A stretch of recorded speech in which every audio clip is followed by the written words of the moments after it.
yakar olun nefrinden Ağlasmalar yolu kuralelele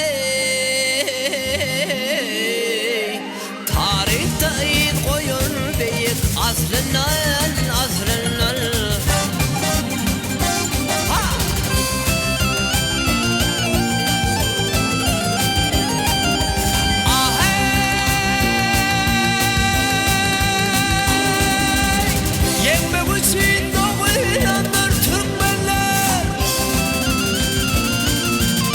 Yenmek için doğulandır Türkmenler, kurmak için doğulandır Türkmenler.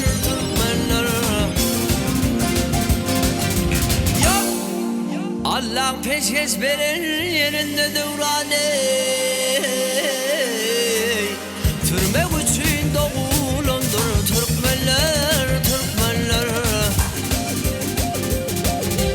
Allah peşkeş verir yerinde devran Türmek için doğulandır Türkmenler.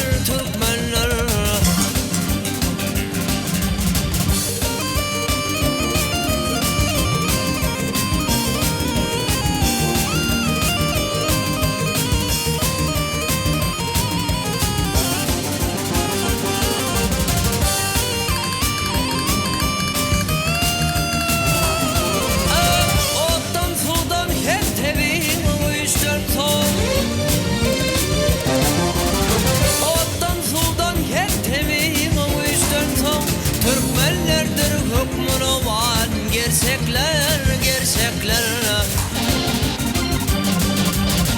Ey ağlı birlik kılgın Allah'la singele Vatan için senin canın verecekler Ağlı birlik kılgın Allah'la singele Vatan için senin canın verecekler Allah'ın peşkeş verir yerinden uğran Türmek için doğulandır Türkmenler. Vurmak için doğulandır Türkmenler. Gezmek için doğulandır Türkmenler.